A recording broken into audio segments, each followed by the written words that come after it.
Good evening, everyone, and welcome to this evening's edition of Coaches on the Couch.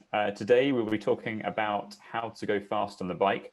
And as always, I'm delighted to be joined by my co-host, Alan Ward, one of the head coaches at Try Training Harder. We are also honoured today to have both Will Monday and Kevin Smith, also coaches of Try Training Harder and also particularly fast athletes. That's not to say anything about Alan's speed on the bike. However, we've got some interesting speed demons around here. So today we are talking about how to generate more speed on the bike, and I just thought I'd open this up to the panel of the coaches and just let's really have a bit of a conversation around this. When it comes to triathlon, you've got two different significant differences between people's riding needs, and that comes down ultimately to the bike in terms of time trial versus road bike. So does someone want to kind of loosely kind of jump in and sort of say what those differences are and some of the implications? Not Alan, because he always goes first.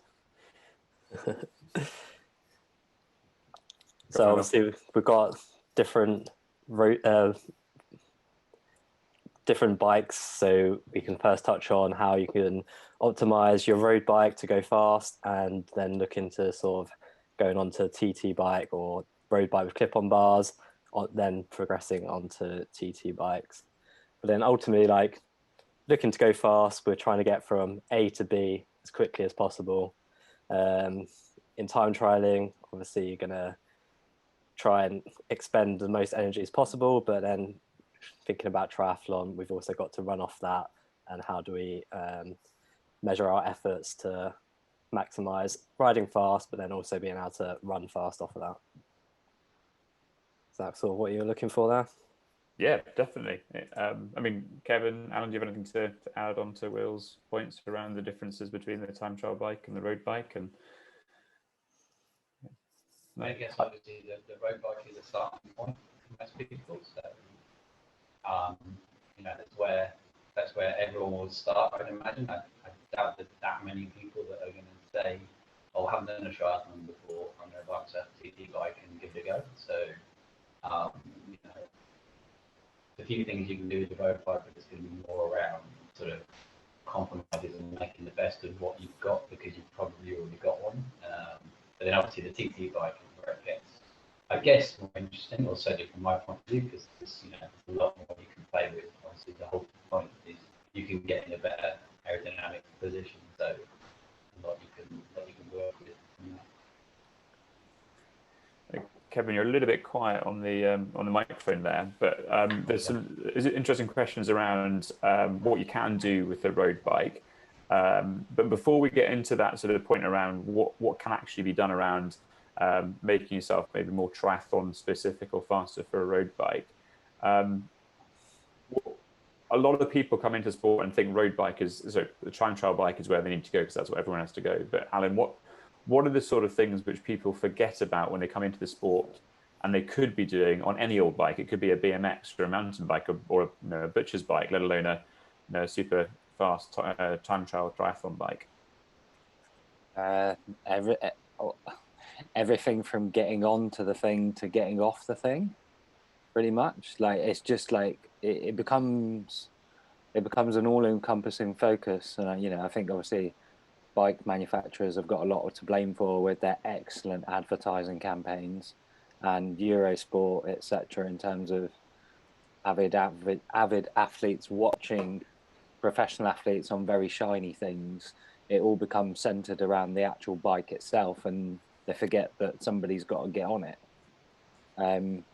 and that the pilot, essentially, if you like, or the rider, has got to do various things that gets the bike around the course, and essentially most of that gets forgotten. And to be honest with you, it's all well and good having a £10,000 bike sitting there, but if nobody gets on it, it's not going anywhere.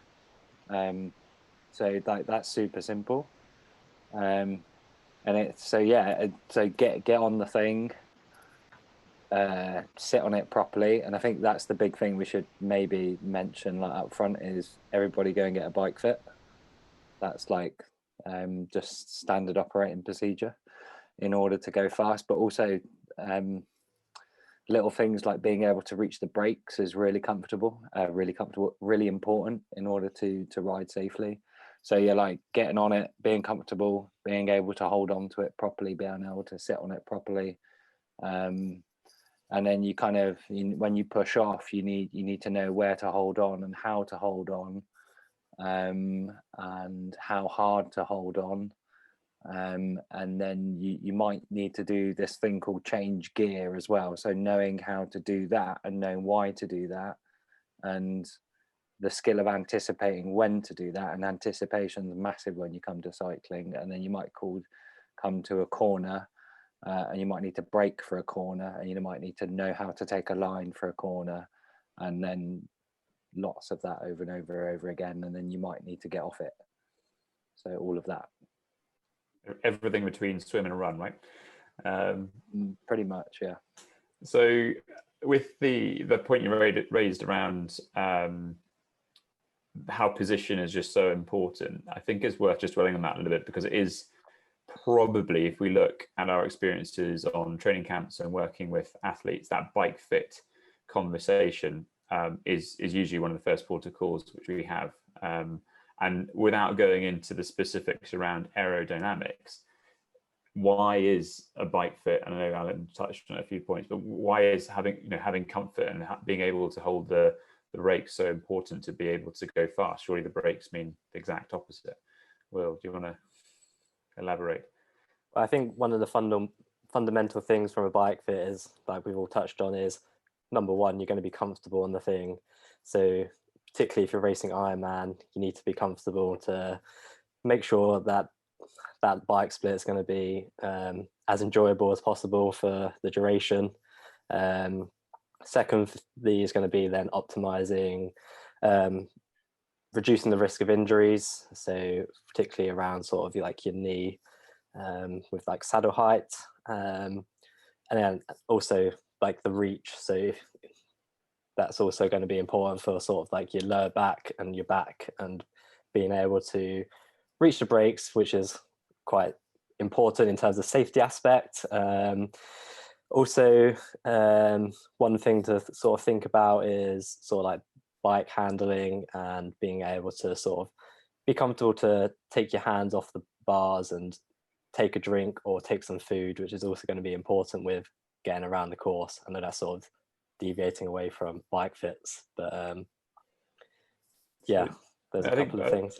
I think bike handling is a really, I mean, we'll definitely start. Let's open that can of worms, because I mean, triathletes, as every cyclist knows, and Kevin can jump in and argue one way or another, but as every cyclist knows, triathletes kind of can't handle a bike, and it's all really risky. And I think we would all slightly disagree with that, but there is some element of truth in the point that actually you need to be able to handle a bike in order to go fast. You know, if you aren't comfortable on the bike, you haven't got the confidence on it.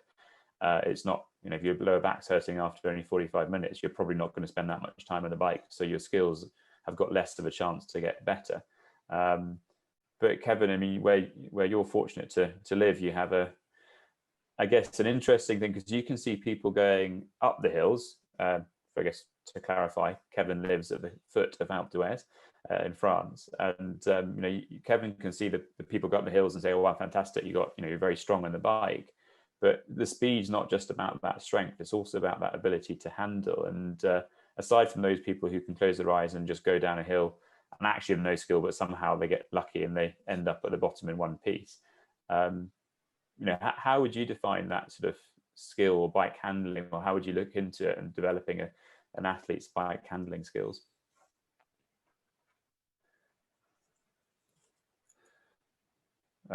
You're not, I can't hear you now with your new speakers. I'll go for sharing something while Kevin has a go. Like, Okay. from what I said there, the grip in the handlebars bit, that's one. It's very difficult sometimes as an experienced rider, or even as a coach, to recognize some of the really simple things that a novice rider can find or not necessarily, it's just that they don't know. And I think there's some things when, you know, and joking aside, between the detail of getting to the swim to getting to the run, there's a lot of finesse to riding a bike that can be overlooked because of the distraction of the shiny object that you're sitting on. And actually it's something that you only really find about by riding with others, and that's something that's actually quite tricky, obviously at the moment, but we don't tend to expose ourselves easily to, especially in triathlon, to riders that can really handle a bike. I've been fortunate in my working experience to work with junior elite athletes, and to you know, and just like personally taking part in road racing. I mean, Kevin's a good example of somebody who showed me how to go around a corner.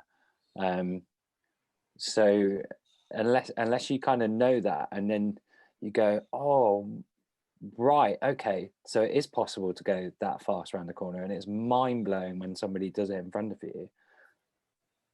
But if you're not aware of that, then it's super hard to work out that you need to improve it. You get what I mean? I guess with currently a lot of people staying indoors, either through winter training or simply because they're not willing to go outside at the moment with the pandemic going on.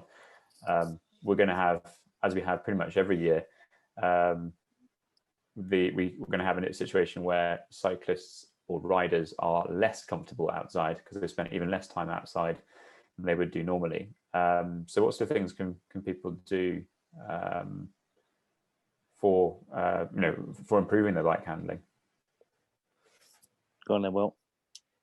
Well, kind of depends on the amount of time you've got available to ride in daylight hours. So obviously if you're working standard sort of 9 to 5, or during the winter months, your sort of daylight hours and your training time is going to be pretty much mostly in the dark. So you're pretty much relying on indoor training Monday to Friday if you don't work weekends. But there's also things like you can do indoors by investing in some rollers, which require a bit more skill than just plonking your bike onto a fixed turbo position and jumping on and focusing on pushing out the power. So that's one sort of variation you can do, is incorporate some rollers. I personally have never ridden on rollers, and I think it would go badly. So we buy tickets for that. Go for it. We all know my track record. So anyways, it's going to require a bit more concentration to staying upright. So you can progress that by putting the rollers in between a doorway. So then you've got support either side if you need to come to a stop or you're going to lose balance, and hopefully you don't end up crashing into the door. And then you can progress that to just having like support one side, maybe even like a sofa or something, so you get a soft landing if you do come off. And then I'm sure there's steps to progress from there, but I've not got that far. I'm sure Alan may have some experience on rollers with like the juniors or himself. And then the other thing is just like trying to maximize riding at the weekends if possible. Invest in some good winter kit if it's raining, and just sort of suck it up really. What you're going to do if it's raining on race day, you need to have experience of riding in the wet, and that comes into bike handling as well. Definitely. I think that's a really good point. Go on, Philip. I was going to say that's a really good point that unfortunately we live in a country where the summer is not guaranteed to be boiling hot and lovely, and a big part of being able to race is to race in all conditions and be safe riding in all conditions. And if you're safe, then you're going to be able to be fast. So yeah, I think just because the weather's not good, within reason, definitely. If it's blowing a hurricane, maybe it's not quite so safe. But yeah, if the weather's bad, then you need to be comfortable going out in those conditions so you can gain that experience. And as Alan said, you see someone go around a corner and you know, oh, actually you can go that bit faster. And if you're doing that in the rain as well, and again it's safe, then it's an opportunity to improve your handling skills. Yeah, it's just about broadening experiences. Like riding in the wet. If you've never ridden in the wet, that's a good example. If you've never ridden on the rollers, it's an opportunity to broaden your experience and learn something. like the rollers are super tricky. In fact, one of the age group athletes that I'm working with is currently using them because he works abroad still in the current existence, and it's in Norway, and it's rather icy out on the roads, and lugging a turbo trainer to Norway and back every so often is not really useful. But the local shop had some rollers, and it's something that's super easy to take back and forth. The other thing as well is just like other aspects of cycling. So when we can, like track cycling, cyclocross, gravel riding, mountain bike, and you only have to hire them and have a go, and you can learn a great deal. I think the other thing that is really useful that we have in this country is closed road circuits. So I know like places like Odd Down in Bath, Torbay have a Velo Park. I know, I think it's Farnham Triathlon Club that we've done some camp work with, use a local go-kart track for their club sessions. And just by riding around in circles and following people, and in a club or group environment, obviously you'll get a mixed ability. So it's great for the newer riders and the older riders and more experienced riders alike to be able to observe each other. And every time you go through the corner, it's an opportunity to work out how to do it better.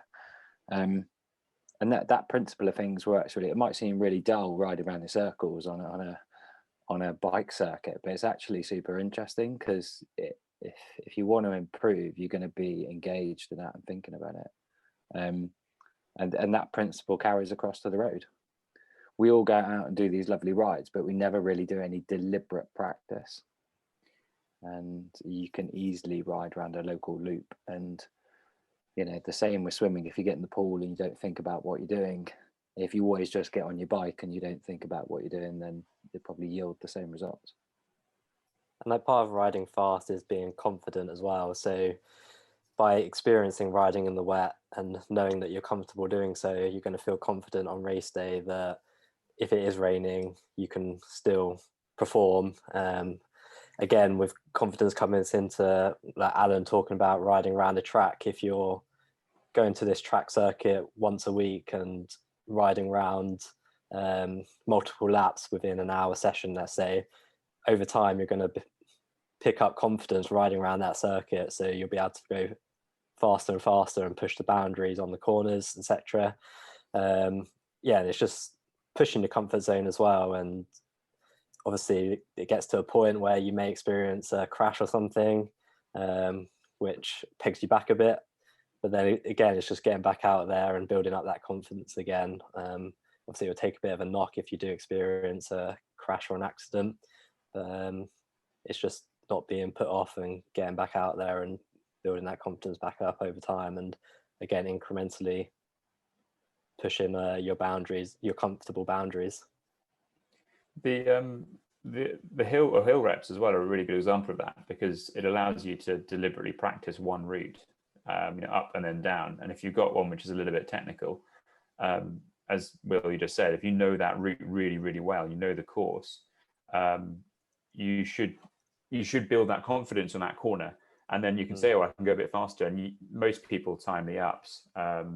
Obviously they say, they did that rep in this time, but if you're also including the downhills, you can start seeing if you are actually getting faster, and pushing those boundaries and pushing the limits, and sort of see how you go. And I think that deliberate practice over the same route is a really good thing to try and do.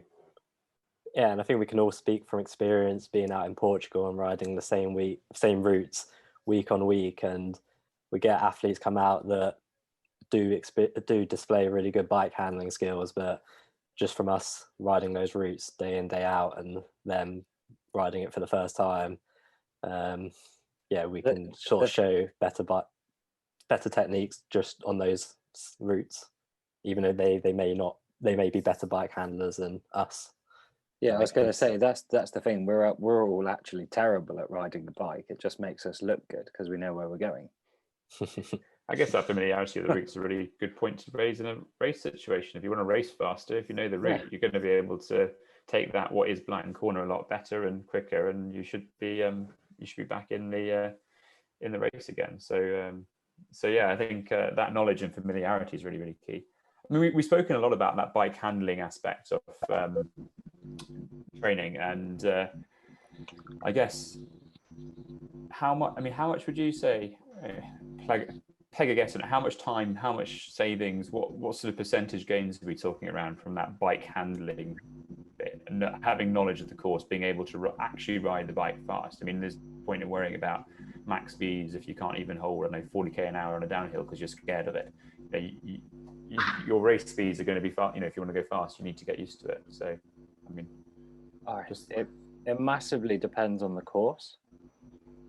So, like, I think the fairest way to, like, obviously on any course that has any flat in it or any uphill in it, then other factors are going to come into the question.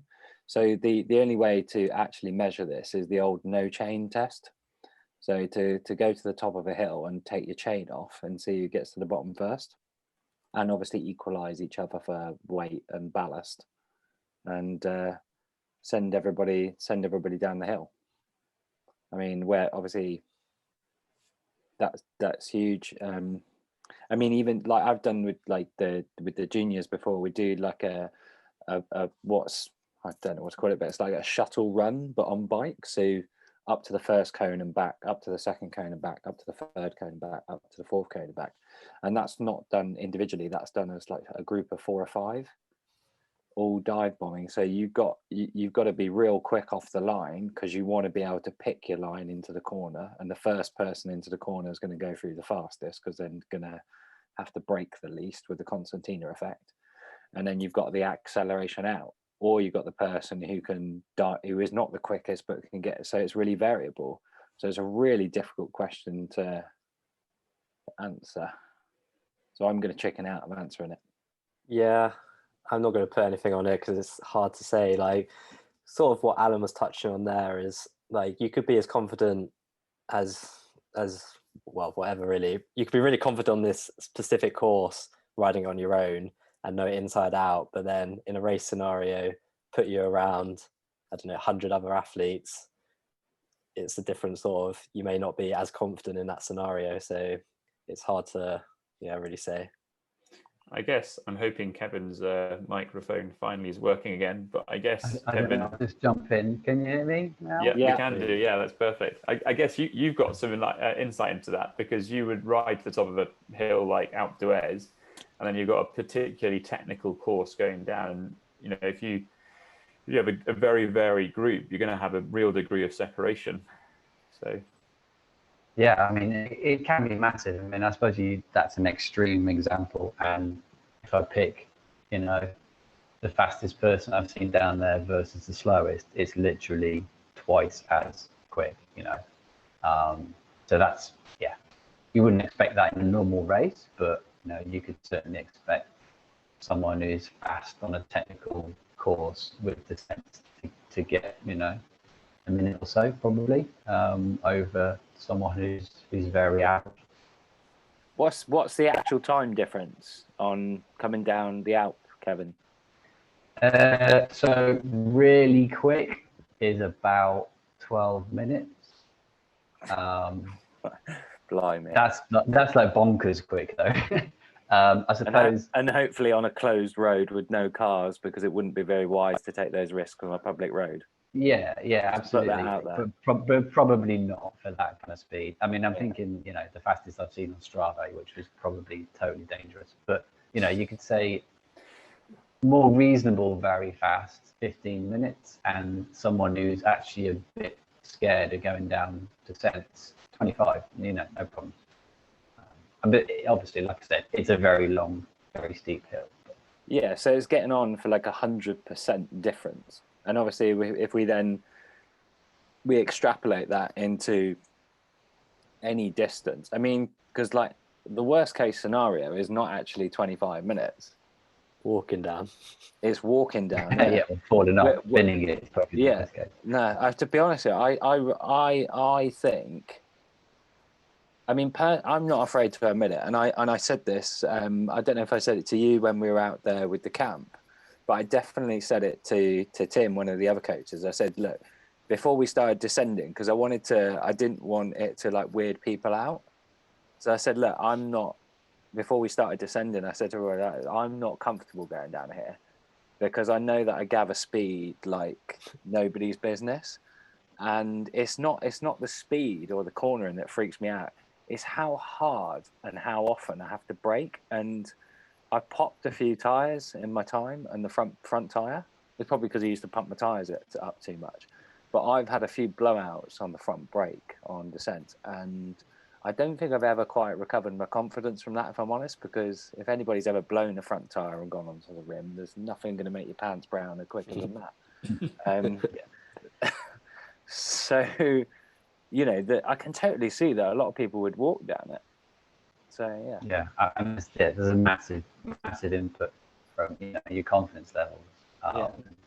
Just because, it's heavy braking, it's corners rushing up on you. It's there's so many opportunities to sort of panic and get it wrong. It sort of makes exacerbates the whole thing, and yeah, it's all about being comfortable and confident with it. So to translate that back to a kind of more sort of real world example, it's if you know the course, if you know you can go around corners like that at that speed on your tri bars comfortably, you can deal with that in a race situation and know that you're performing quite well versus not really knowing or getting a bit scared or panicking or whatever, and then that's slow you down significantly.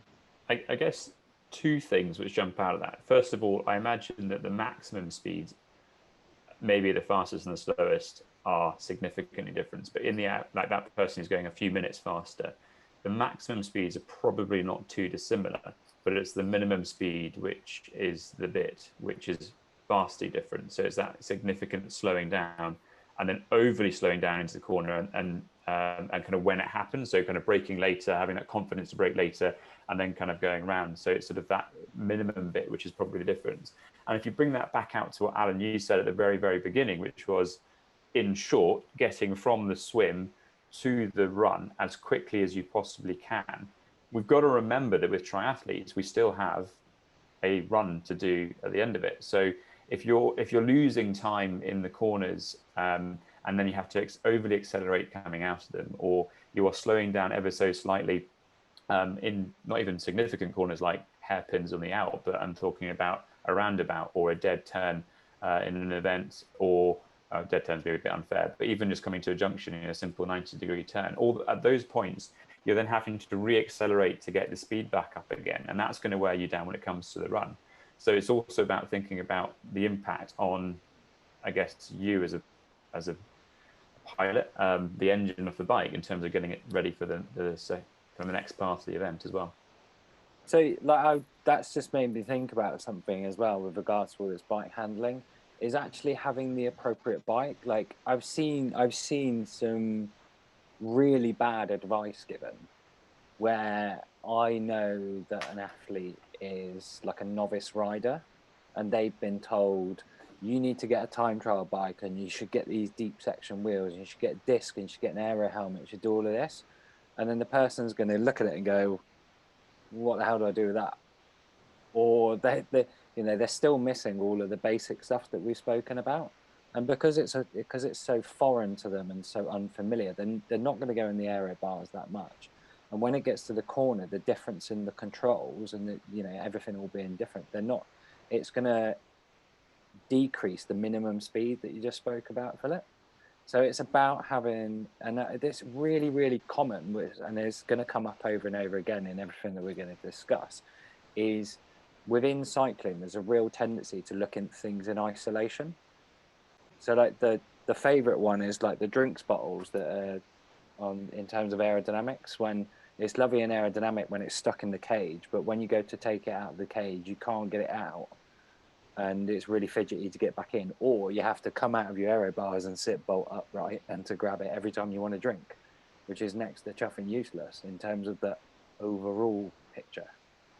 So like I think trying to think about, that bike's really aero, but I can't go around the corner on it, and all sorts of other things is super important. There's also, I think, with and I don't want to slate the bikes and the top level bikes, because at the end of the day, if you've got one, you're happy with it and you're comfortable on it, then ride it. Why not? But I always go back to what Coach Trevor used to say when he was surfing. He got a brand new surfboard. The first thing he'd do is go take a screwdriver and smash it through the middle of the surfboard, repair it, and that way that nick's done. So he's not being precious about that bike. And I think with a lot of people, when they get a really nice bike, admittedly he can repair those sort of things. But when they have a really nice bike, almost they're scared of riding the bike hard because of the fact it's a really nice bike. And they almost need to go the other way and just get used to ragging the bike around and getting, every single corner pushing into it, and the bike not being the thing they're worried about, kind of pushing the limits on, because it's not that it's not that good for them. It's just that they're not focusing on the fact, oh my god, it's a 10,000 pound bike and it's really slippy and really aero and it's so fast and everything else. It's just, it's just a bike. It is literally just a bike, and bikes were initially fun as a kid. It was fun to Philip, bike. you're going to have to stop swearing at us by saying it's just a bike. We're all offended by that, and I feel completely okay with speaking with Kevin and Will. I get the point though, and it is quite valid in some degree, I would assume. Race wheels are another example. They're not. It's just race wheel. But if you've got, you go from your winter bike and then you go put on some super deep rim race wheels, and suddenly your ability to corner and control is inhibited because you're not used to the wind catching the front wheel on a descent, say, or you're not comfortable with that new feel of it. You need to pick your lines a little bit more carefully as well. And suddenly it's that handling's a bit different, and you're worrying almost, I've got my race wheels on, they're slippier, they're less robust and everything else. And that isn't necessarily true, but that you're thinking race wheels. And you need to overcome that. And as Alan said, getting that person who's coming into triathlon quite early on, giving them the super top end stuff is probably not the right call for them to develop as a really good athlete. Well, no, and a part of the thing with that, and a really common answer that I know we've all heard in terms of working with athletes is, I can't go out on my race bike because it's raining. Clean the blooming thing, you got a sponge, get on with it. It's not difficult. It's never gonna, which kind of agrees with your initial point about sticking a screwdriver through it, Philip. But I wouldn't advise that with a carbon fiber bike. No. Or anything really. Actually one of the really important things is the familiarity with just doing the basic things: changing a tire, cleaning it, changing the wheels over. And you can. It might not be appropriate to go out on race wheels all the time because of the wind. It just might not be suitable. And quite often, people have got carbon fiber wheels or whatever. It's just changing things around, and that's kind of a bit of a higher level. But even at the road bike end of things, people might be taking on and off clip-on aero bars, or they might have a second set of wheels that have got a slightly better, or they want to put on a slightly better pair of tires, or they're doing a hilly race and they need to put on a different cassette, or they just need to check the brakes are working. And because actually that's silly little things. We talk about riding the bike fast and going around corners. Actually having the bike as it well set up for the event is super important as well. So if your brakes are a bit slack, or they don't work really, really well, or you're not very confident in them, guess what's going to happen to that minimum speed in the corners, or the braking distance. You're going to start slowing down miles before and waste lots of time that you could have spent at speed. So, I'm sure Will could quote us on lots of numbers about, the difference between a chain covered in mud to a nice wax chain and all of this sort of stuff. But just actually cleaning the thing makes a blooming great big difference as well. Yeah, definitely. And all that comes back to, it's stole it from my mouth. Go for it, Will, sorry. No, that's just what I was going to say. Making sure your bike's well serviced, you're going to be confident it's going to do the job and add to speed, hopefully. Definitely. So, we've spoken a lot about stuff which I guess is sort of free speed, just riding a bike effectively, not slowing down at corners and things like that, because you don't feel that if you don't need to. It's very important to add that. Yeah, you should slow down at corners. If you need to, Will. That's unfair. So it's totally fair. So I guess the other bit people focus on really is that training aspect. You know, I want to get fast, and we mentioned indoor training, we mentioned hills, we mentioned the same sort of circuit. But ultimately, there does need to come a little bit off the hard work as well, because a lot of the stuff we spoke about is actually very straightforward. You could go and spend an hour just trying to practice doing bunny hops, or trying to go around in some cones in a car park, and you're going to get faster, probably gain more speed than if you were to spend the same amount of time doing intervals, because it's free. But yeah, let's talk a little bit more around that sort of physiology, I guess, and the engine of the bike, which is the rider. So how are we going to, what are the sort of top tips in trying to get people faster on the bike? If we look at the rider. Go on then. I guess fundamentally it's just preparing and tailoring the training towards the demands of the event. So the training for a sprint distance may be very different to training for an Ironman, as a very sort of general statement. If Alan wants to go on that, delve into more depth. That's something that I wanted to mention right at the start of the call, but I left it. Was we haven't even mentioned whether the event's draft legal or draft illegal. But anyway, there's no such thing as a draft illegal triathlon anyway. We all know drafting's completely feasible unless you're doing pretty much. I think it's just challenge events where it's 20 meters. Not even all of them, but yeah.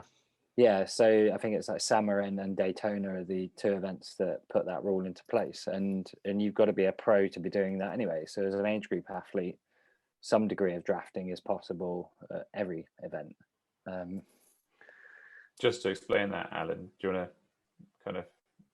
Well, before it basically sounds like you can draft every race. Well, no, I just thought I'd leave that there and let the internet explode with fury. Yeah. So it's been proven that there's a benefit back to, I think it's like 12 or 13 meters, and that's just with 2 riders. And if you put more riders into the line, then the benefit's going to increase. So if you're 5 riders back and everybody's riding legally, and like there's obviously various drafting laws that go from 7 meters, or various different distances for various different events, then there's always going to be some sort of marginal benefit, and you're allowed to pass riders. So obviously, as a faster rider, you're definitely going to ride up within the wake of other riders and get some sort of benefit. That's always going to be there. So yeah, that's all I'm saying. No, that's fine. I knew that's what you were saying. I just felt it would be worth. I don't know. I just like being disruptive with that comment, because actually, I think it's important to take advantage of it. One of the fastest ways to ride your bike faster is to use others. And if you're doing draft legal, you should be using others as much as you can. The fastest rider is often the one with the most cunning. I remember, one of the junior riders that I used to work with in terms of going out and coaching on rides, was we did a crit race at Odd Down, and anybody who knows that circuit, it's kind of like a big loop, and then it's got a loop that comes in, so it's kind of a hairpin here and a hairpin there, and there's the straight bit up the hill was into the wind, which is where the finish line is. Every single lap on that section uphill into the headwind, he was not on the front. Every single lap on the downhill with the tailwind, he was on the front. So he was doing his turns all the time with the biggest ease. Essentially, he was just the one who wasn't braking on the downhill, and he was making everybody else do the work. And then as soon as he left it late on the sprint because it was into a headwind, and he was only on the front up that hill once, and it was when he won. So it's being observant of your surroundings as well, and making a lot of use. But I guess that's not really the physiology sort of side that we were sort of looking at. So I've wandered back into thinking again, but there's so much more to that than there is, because everybody knows. You're like, where is it? Oh, it's in the drawer. Garmin, it just tells you what to do, and in terms of pushing down on the pedals, and it's super simple. It's not, it doesn't take any rocket science, but the problem is people focus on that so much they miss the vast majority of information, which can actually make a far more, maybe not significant, but a far more decisive difference in between, one rider and the next. Because ultimately cycling is reasonably straightforward. It's either you move your legs faster and or you push down harder, and ultimately you're going to be more powerful. Now, power kind of correlates with speed, and we can definitely touch on some aerodynamics in a little bit. But I mean, ultimately, if you are wanting to get faster, you are going to need to generate a little bit more power in the bike. And I think one of the big things I've seen with athletes is really understanding how hard is, because they have numbers and everything else. And I mean, I love setting out people and doing sort of a 2 or 3 sort of back-to-back 10-mile time trials, because they're fairly brutal, and they suddenly realize, oh, there's a person ahead of me, I can try and catch them, and I can go here, and suddenly you see a rider who's not really known where that limit was about how hard is hard, and they just suddenly start realizing, well, actually I can go a little bit harder. This is what really hard feels like. And being able to learn, I mean, I think, Alan, you coined sort of learning how to suffer, and I quite like having that sort of conversation sometimes with athletes around, do you actually know how to really push on the bike and really, really dig in deep? And I don't think necessarily often people do. And it's a really, really important learning bit. Yeah, and it's interesting, like comparing training to racing, and you might see people being able to hit their target powers for certain intervals well in training, and then put them into a race scenario, and it just doesn't happen for whatever reason. And that's where like time trialing as sort of training for triathlon is quite useful, in that you in a time trial you're pretty much going to exhaustion, and it's a maximal effort if done right. So it's then learning to do that, and then sort of scale it back into sort of triathlon when you need to run off the back, unless you're a particularly brutal coach and make the person suffer, and then when they get back to HQ, put their trainers on and have everyone like, what are you doing? Yeah, that's the situation in a triathlon where somebody's very insistent that their bike split is very, very important. So you go, okay, max it, and then see how you get on the run, and then we agree that my way was better. But anyway, so time trialing is another one of those things where until you go and do one, you don't realize how quickly people can go, and you don't realize it's just gaining that awareness. And it doesn't matter where you are on this spectrum, to having just picked up your first road bike and riding it in trainers, to being somebody who's going into a wind tunnel, which is probably at the the thing that's at the other end of the spectrum. You can always learn from looking at the person who's that little bit in front of you, and going into these different environments to pick up on people can be really useful. But going back to the thing about pushing down harder on the pedals or going faster, it's also trying to explore the ranges of cadence as well as the torque side of things. So like on the torque side of things, I think I'll leave strength and conditioning to you, Will, if you want, but on the cadence side of things, it's also a really good rider has a really wide cadence range, so they can ride at 30 or 40 RPM, and they're able to, that's not something you're going to go to straight away until you're conditioned to do it, but they are capable of doing it. But also at the other end of the spectrum, and people might think this number is crazy, but they can get to 250 RPM.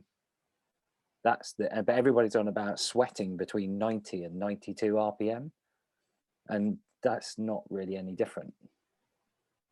So in training, it's trying to stretch those ranges, because when you're out on the road, there's definitely going to be points where you changing gear is going to slow you down more than changing your cadence. So being able to have a range to your cadence is important. So, and obviously, like if you were to go and compete in a road race, you need to be rolling along in the draft, and then you need to snap really quick to go to a really high power. And to do that, you need to be able to generate a huge amount of torque. And then at the end of the sprint, because you're not going to change gear mid-sprint, you need to be going at 130, 140 RPM, spinning the gear out as much as you can. And then, so that's a really good example, because in order to do that optimally, to reach your peak speed to win and hold your peak speed for a long, timing is everything. in terms of when to sprint, but also picking the right gear. I mean, I've gone back to how to ride a bike again, but I tried to stay with cadence a little bit. Sorry. Over to you, Will. I think Philip may be better touching on the S&C stuff compared to me. Probably got a bit more knowledge in that sort of side of things. Well, I can sum it up if you want. Squats mean watts. Well, yeah. Yeah. I mean, ultimately, yeah, the power equation is really ultimately quite straightforward. It's force times cadence, average effective pedal force multiplied by the circumference pedal velocity, if you're going to be specific. But that's ultimately the only two variables that you have. You have to move your legs faster, or you have to be more stronger. And if you do both of those two things, you are going to get faster. So anything you can do to improve those two, the only two variables you have around increasing your power, the better. And yes, you can start looking at pedal mechanics, and yes, you can start looking at oval chain rings and everything else. But it's one of those two things. It is as simple as that. It's get stronger or get faster in the legs, and training that. And we talked about time trials, hill reps. Great way of generating more force, because you have to. Lower cadence work. I think going back to the point around riding with others is probably the really good point here. Learning where those limits are is possible when you have other people, and I think that's where indoor trainers, which are linked up and gamified, a little bit like your Ruvi, your Zwift, your I can't remember what the other ones are called, but those sort of environments where you can see other people, suddenly starts making you question what's actually possible. And to a certain degree, Strava has been doing that as well, with having segments where you're like, oh, actually I rode this and I was the 35th person in my local area who was able to go along that segment, and I might try and see if I can go a little bit faster. So already we're starting to see those sort of I guess slight nuances around cycling and essentially racing, offering a way of starting to see how you can get faster by showing you where those limits are. It does, by the way, also mean I'm not endorsing going out there and smashing out everything so you're training everything's a race, because I don't think that's useful. But at the same time, pick and choose your battles, and you're going to see some improvements in your performance. So that's kind of like what we have on the camp, where we're like, you'll get that first ride when everybody's mega enthusiastic and they're nudging and like everybody's kind of sizing each other up, because that's what happens. And without taking ourselves too seriously, like everybody's a bit competitive and everybody wants to have fun, and that's part of the fun. But then as coaches, I mean, between us, how many times have we said, okay guys, like we can do that all week and we'll fry ourselves, or we can have a nice time and have a chat. But I tell you what, when I say go, you can go absolute hell for leather flat stick. But until I say that, don't do it. And I think that's important in your training. To have that mindset of being, if you are going to do it full gas, send it. Yeah, it's just coming into knowing what the aims of each sessions are, and if you've got a group ride planned, is it to go out and get some endurance miles in, building that aerobic base, or is it to go out with a bunch of friends and tear each other's legs off? It's probably not that, but more cases than not, it does end up being that. So it's just come back to being aware of what you're trying to achieve with each session, and sort of being disciplined enough to stick to it if your friends do start nudging it a bit.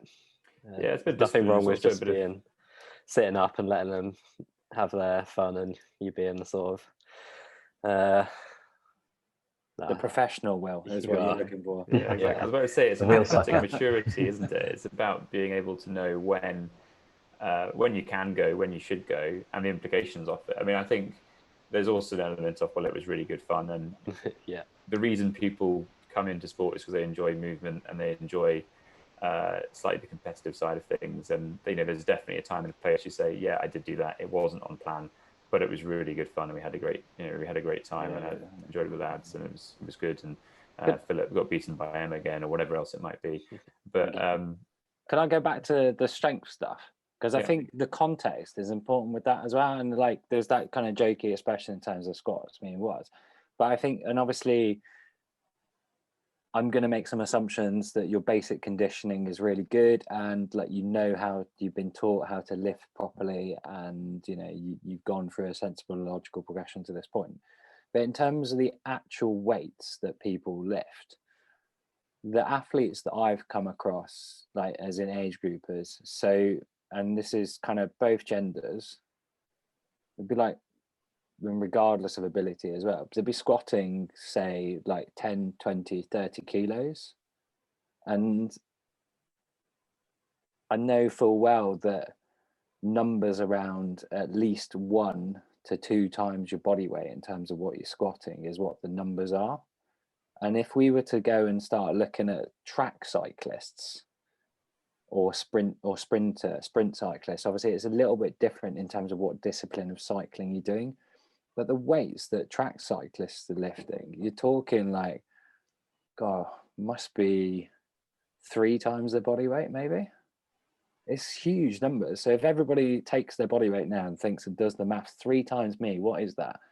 Well, it's quite a lot for me at the moment. So I do usually use that too as a guideline for athletes if they're looking at trying to improve. The kind of, if they can get to 2, then we know that we kind of built the strength.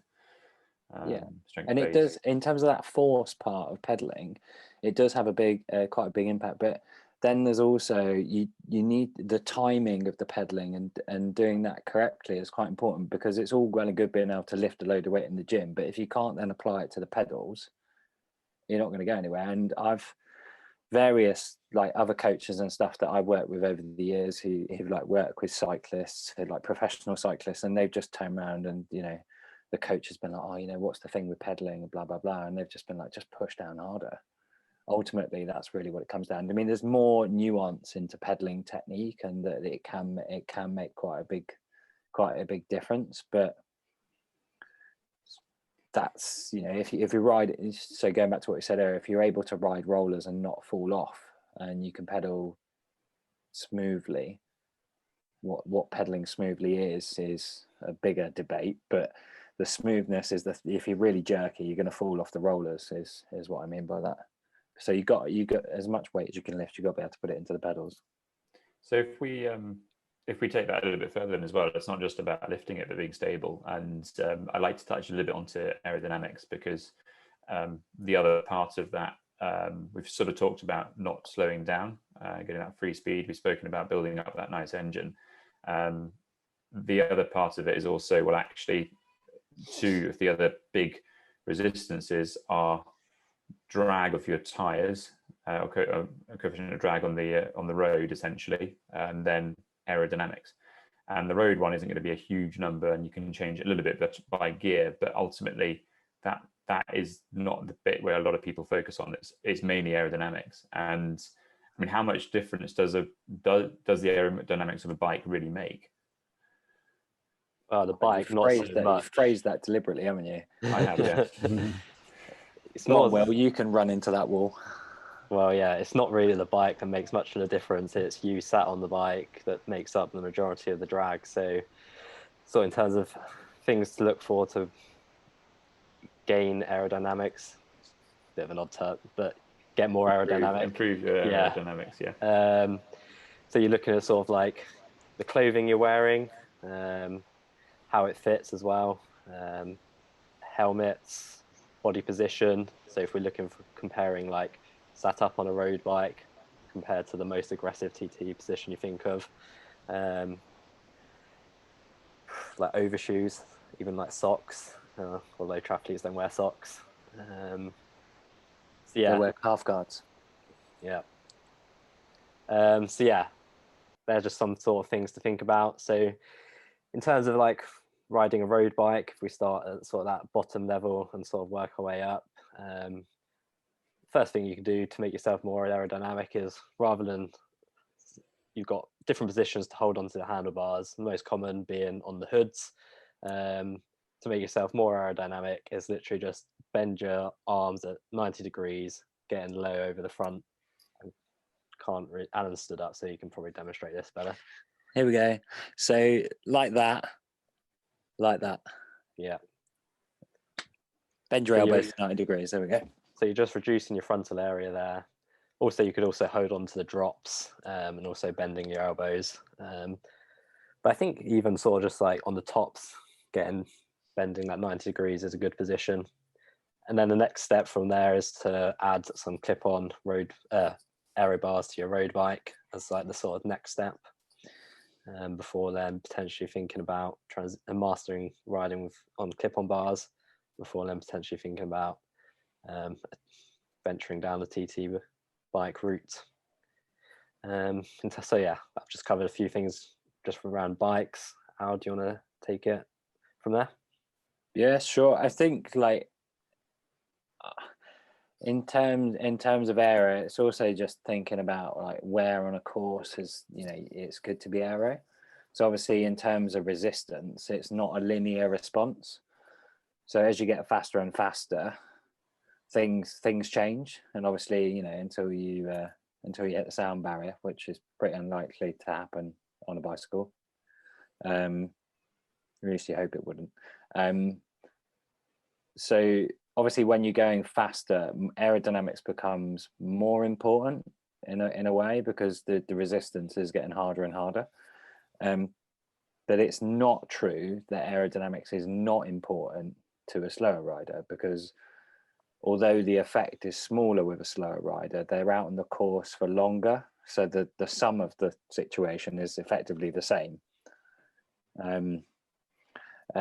So I was watching a video the other week on like guys were doing aero testing on gravel bikes with panniers, and the numbers were crazy, and it kind of messed with your head. So they were trying to put it, the wattage savings were different. But anyway, I think that's important not to make that assumption, because just because you're potentially a slower rider for whatever reason, aerodynamics are still important to you. And there's small things that you can do, even just by being aware of the fact that it makes a difference. You can put some really simple things into place just in terms of the decisions you make. But I think at any level, it's super important to understand that it's you and not the bike. There's a lot of marketing out there that tells you that it's the bike, and it is the bike to some degree. But actually, with the more and more nth degree of research that goes into the professional end of things start to trickle down towards us. And I think one of the biggest things is just having like the front end of your bike set up really well. So even if you are on a road bike, you can choose the handlebar width that you have and the stem length that you have, and just when you do get a bike fit, thinking about these things that are going to make that kind of difference. And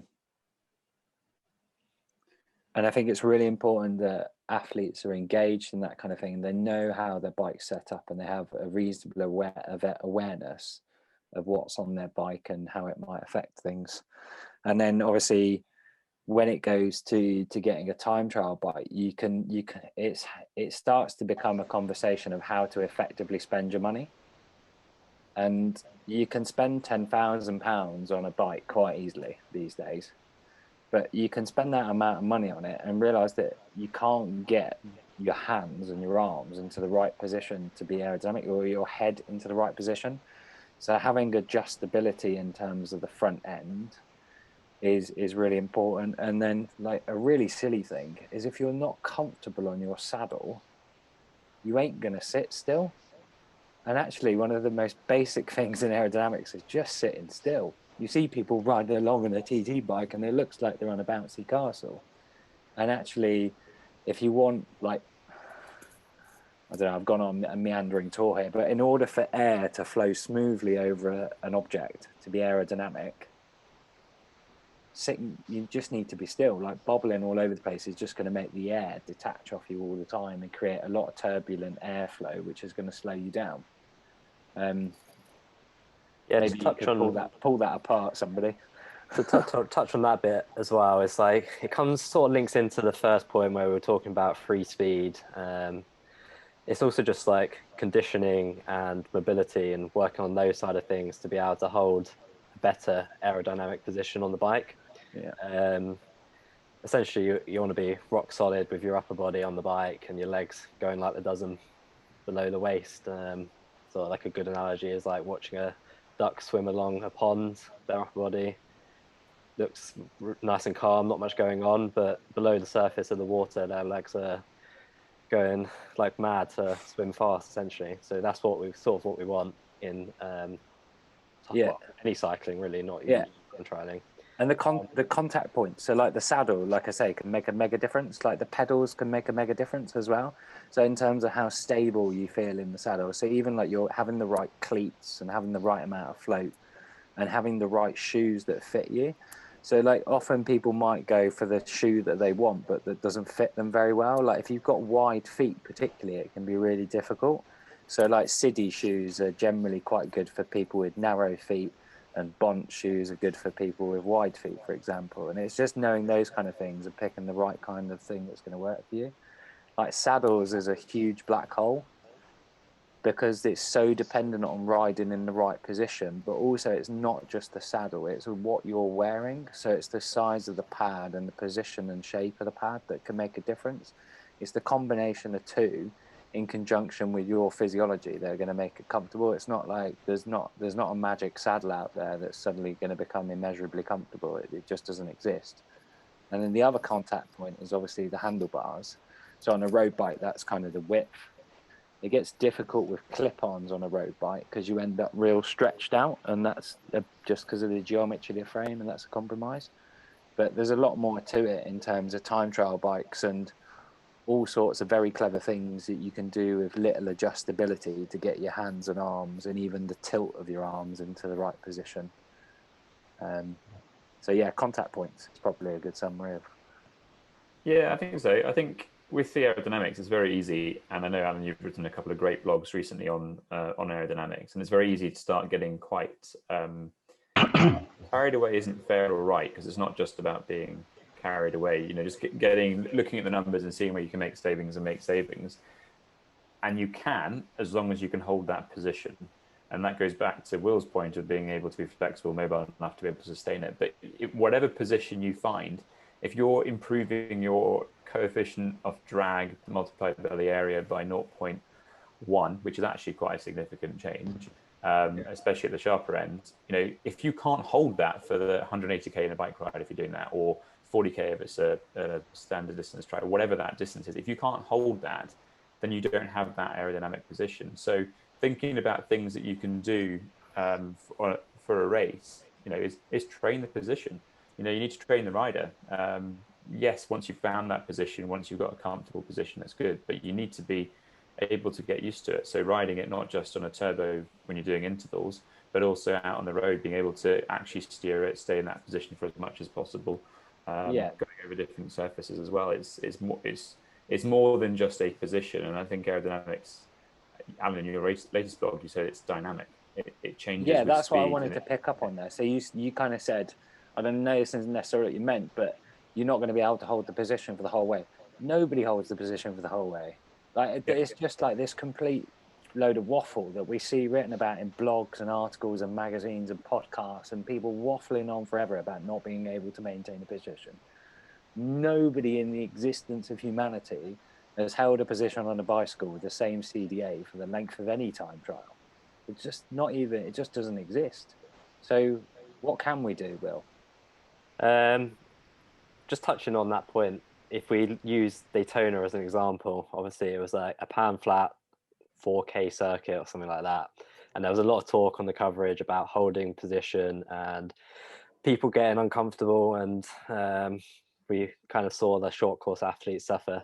And eventually some of them pulling out or getting dropped from the front group. But in that instance, they're holding aero position, sort of being in the bars pretty much for the duration, maybe coming out for a split second to grab a bottle or just to stretch any aches and pains.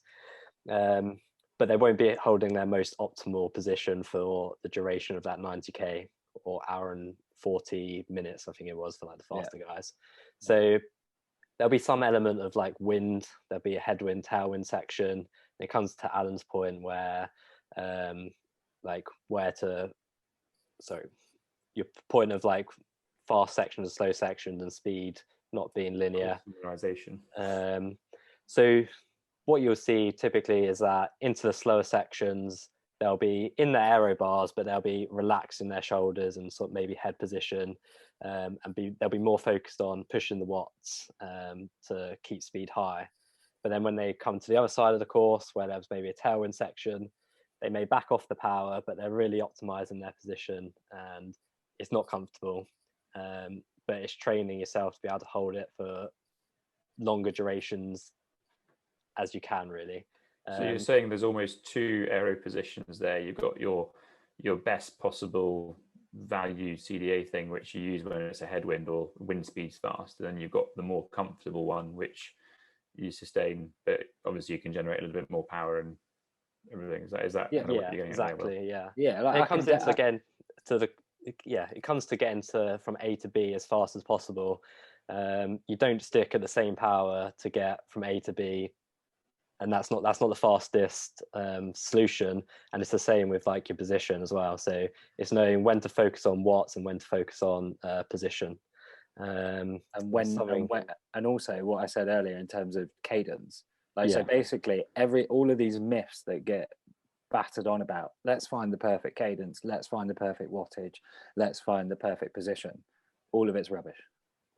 So it comes back to training and training in that position, and you can literally just structure it as an interval session as you would any other session. So plonk a mirror in front of your turbo, maybe even draw a line across it where your head want to be below that to be the most optimal position.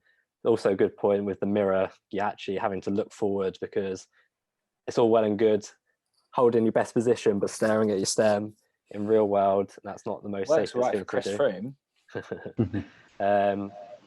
It's not really the most optimal. It's probably not the most safest either. So it's training, building up time in that most optimal position as you can. And like I say, you can just build that up over time as you would any sort of intervals. So you may start as like 30 seconds on, a couple of minutes off, and then just build it up to sort of like 5-minute blocks, I'd say.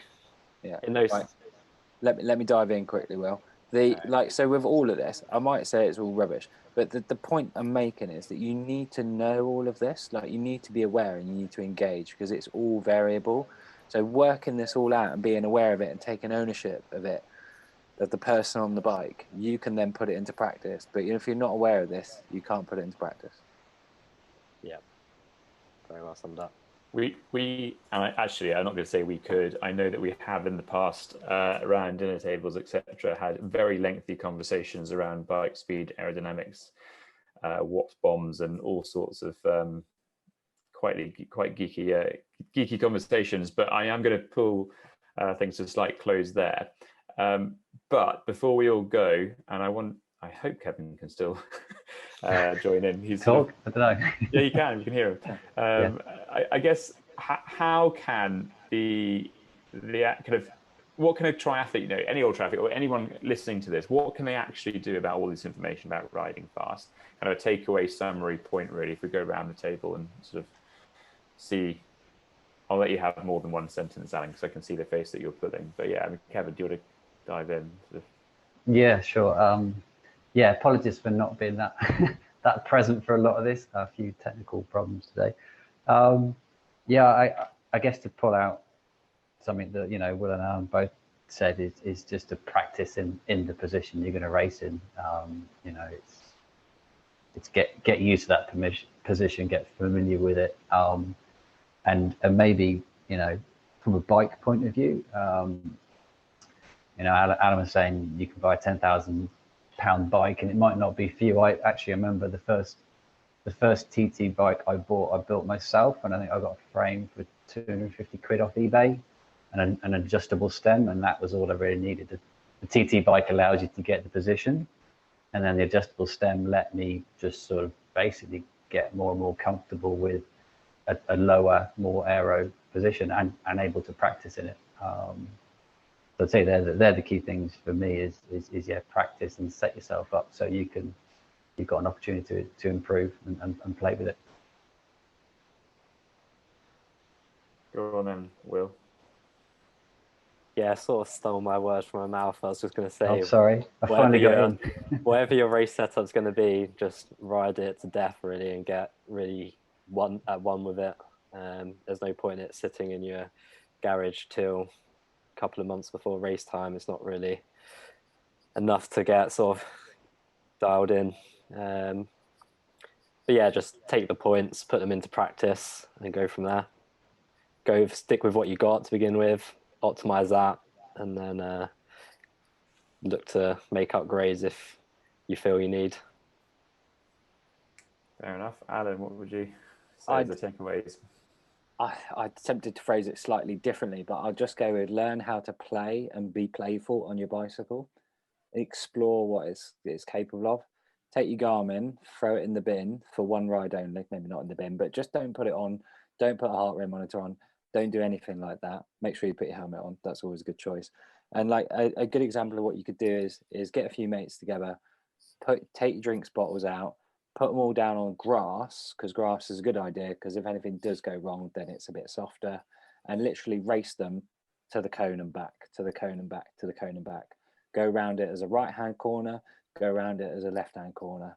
You can wear trainers if you want to, if you're a bit worried about clip-ins, or, you know, make everybody wear trainers, and literally just go and have a laugh with your mates and work out how to make your bike go faster. There's nothing like a bit of fun and a bit of play with some friends to help you to work out how to do it. So like that's my my anti-indoor training status for today. I love the idea of playing on the bike. I think it's or just Yeah, like it's a great way to learn, isn't it? Yeah, like go out at lunchtime. Like we're all working from home at the moment, pretty much, and then like take your bike out at lunchtime and try and do wheelies in the street, like skids, whatever, just bunny hops, like you said earlier, for that. Like do an endo, all those little things you did when you were a kid. Bet you can't do any of them. But, you know, we'll gratefully receive video submissions of your skills via all of our social media channels. Absolutely. I think if I was to summarize everything which people are saying here, it's the one word is familiarity. Familiarity with the bike, familiarity as in mechanics and how it works, familiarity with the course that you're racing, so you know what's happening there, the weather, familiarity with the bike position, what you sat on, and familiarity with racing and what that actually means to race. I think for being familiar with your bike and what you're trying to do with it as a tool to get to the run is really, really key. So I guess that word would be the buzzword for you. If you're wanting to get fast with the bike, fast on the bike, you need to be familiar. We might have summary. I don't know if anyone's got anything else. Otherwise, we'll wrap up just there. No? Perfect. Cool. So a big thank you to Will and Kevin for joining us. Kevin, sorry you've sort of been frozen for most of it, but yeah, you've ensued through the technical difficulties that you had. Thank you very much, and obviously thank you to Alan, who's co-hosted today again with me. And next week, I think we're exploring women's specific training and physiology, and we've got a guest speaker coming on for that one as well. So I look forward to that one next month. Otherwise, have a good evening. Go out and play around on your bikes, and yeah, send us any videos if you do want to look into that. But thank you very much, everyone. Have a good evening.